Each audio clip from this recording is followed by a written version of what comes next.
Nako, naglabo-labo na ho ang mga senador sa kanilang sesyon at itong minority bloc ay nagpakita ho ng kanilang bagsik laban po sa kasalukuyang Senate President. At ito ho, ang pag-uusapan ho natin, kasi siguro napanood niyo na rin ho yung ginawang sesyon at yung sa plenaryo mismo, di ba? Yung sa loob ng session hall at session ho sila. Di ba, tumayo si Senate Minority Leader Alan Peter Cayetano. Tapos talagang pati si Senator Bato de la Rosa ang lakas ng boses, galit na galit ho dahil sa yung ginawa po ng ng House of Representatives na kung saan parang inarbor po itong si Bryce Erickson Hernandez at kanilang kinukompronta ito pong si Senate President Tito Soto na bakit siya pumayag at matapos na tumawag at mag-request ito pong si House Speaker Martin Romualdez. So sabi po ni Senator Bato, nung si Colonel Grijaldo nga di ba dito nagpunta sa Senado tapos ikinulong nila yun talagang di ba nabisto ho na pinuntahan kinausap po ng mga kongresista, di po ba? So, yun ho. At si Senator Marcoleta naman ay yung nasa session ho sila ay kanyang binabanggit na maliwanag na nasa kustodiya ho ng Senado itong si Bryce Hernandez. Kaya't hindi dapat na dalhin kung saan-saan. At kasi mula po sa mababang kapulungan ng Kongreso ay dahil sa request ni Bryce Hernandez at sabi niya nanganib daw ang kanyang buhay sa Senado, ang ginawa ay nag-request daw po ito pong si Speaker Romualdez kay Senate President Tito Soto at yun ho, napagkasunduan ay dalhin na pasamantala dyan po sa PNP Custodial Center. Yun ho. Pero ito ho, yan yung debate ho mismo sa floor na tinatawag, sa loob po ng sesyon. Pero nang suspendihin na po ang sesyon, kasi talaga maagap din ho itong si Senate Majority Leader Mig Zubiri. So sinuspend na po ang sesyon. Ito ho, ipapakita ko sa inyo ang video na kung saan hindi po natapos yung pagkompronta ni Senator Marcoleta kay Senate President Tito Soto hinggil sa issue na bakit ka pumayag at nadalhin sa PNP. Dapat diretso dito sa Senado yung si Bryce Hernandez dahil siya po ay ikinontep ng Senate Blue Ribbon Committee na ang chairman pa ito pong si Senator Marcoleta. Yun ho. Talagang matindi ho yung kanilang ang debate. Ito, panoorin ho natin mga kababayan at ito ay nakunan.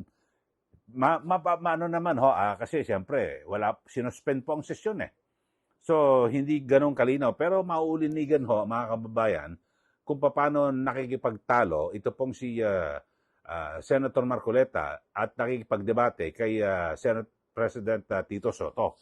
Ito, panoorin nyo ho mga kababayan, ito hong video na ito. At para inyo pong maunawan at kayo na ho magsasabi kung ano po ang inyong magiging reaksyon. Pero bago ho natin i-play yung video, subscribe na po kayo sa mga bago lang po sa ating channel para kayo po lagi updated dito po sa ating channel. Ito ho, panoorin po ninyo yung pagkompronta ni Senator Marcoleta dito po kay Senate President Tito Soto. Yan ho, ito ho, panoorin nyo. Yes, September 9, hindi na ako yung chairman. Even assuming that he was still chairman, wala ka na violate Hindi ka. May nag-intervene nga Ang sinasabi ko lang, halimbawa, kung hindi na ako, ikaw na kinusulta ka ba? Yun ang gusto ko lang.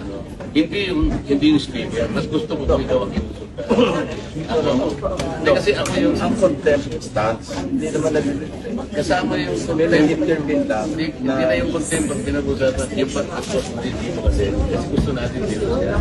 Ngayon, hinirap siya. Pumayag naman tayo. Pero ang kanyang condition na binigay, solely nyo, immediate. That was before intervening event. Wala pa yung request on. September 8 yung September 8 ang sulat. Kaya nga, pero yung condition mo, September 8. Kaya nga, sabi, ibalik nyo dito in the Senate, hindi sa PNP. Oo nga, nagpapalik dito. Pero kinonsulta nga, limbawa, ikaw na nga nun, bro. Kinonsulta ba, chairman? Ayun lang naman. Oo, hindi nga. Ang kinonsulta kasi yung speaker eh. Dapat hindi nga nag-request nga si speaker. Hindi mo sabi mo si speaker. Hindi mo. Dapat naman lang sana may konsulta. Pero manapulibol na. Yan ang sinasabi.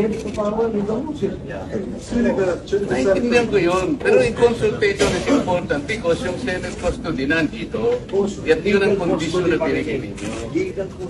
But that was the condition that you gave. Senate. Legal, and physical. Yun naman ang tama eh.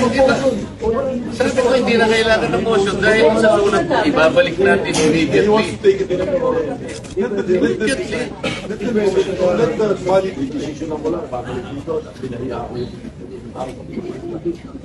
Paano po tayo nagkailangan nun?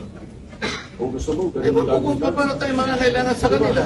As we are concerned, kung ano yung... Si JP Mendoza, kukunin natin eh. Si JP Mendoza, nasa positive. Pero hindi natin siguro kukunin ang custody sa kanila din. Hindi natin kukunin.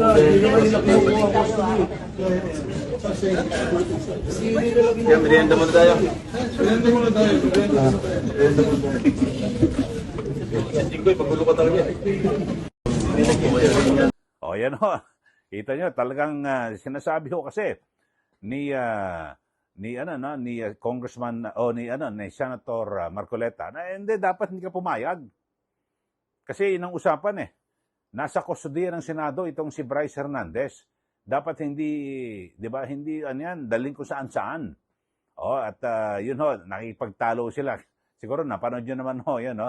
Tapos andun si Senator Bato, Senator Win Gatchalian, si Senator Jinggoy, Senator Mig Zubiri, si Senator Lacson nakaupo, di ba?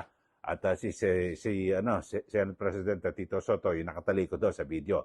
Na talagang nagpapaliwanag siya sa kanyang mga kapwa senador at sinasabi niya na hindi naman ako yumuko o parang hindi ako sumunod dito kay Speaker kasi sabi ho ni Senate President Tito Soto ay nagdesisyon siya na kasi ang gusto ay manatili sana diyan po sa House of Representatives ito pong si Bryce Hernandez pero hindi na po pumayag si Senate President Tito Soto at sa halip sige para mapagbigyan lang kortesiya sa PNP Custodial Center.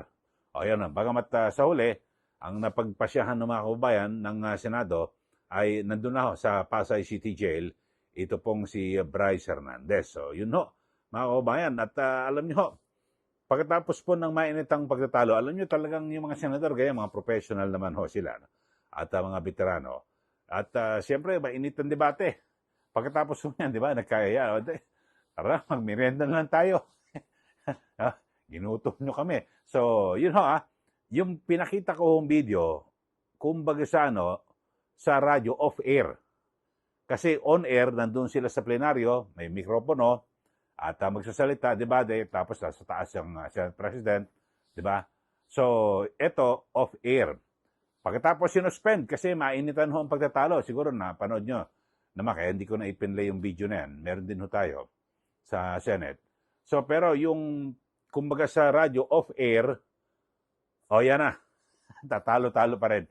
So, yun po napanood at yun ho. At talagang ipinapakita ho ng bagong minority bloc diyan po sa Senado na talagang sila po ay papalag basta't may issue at kanila ipaglalaban kung anong tama. Yun lang po. Okay, ulitin ko sa mga bago lang po sa ating channel, subscribe na po kayo. At huwag niyo po kalimutan na i-like at i-share. Maraming salamat. Muli, ito po si Ka Eli. Magandang araw po sa atin lahat.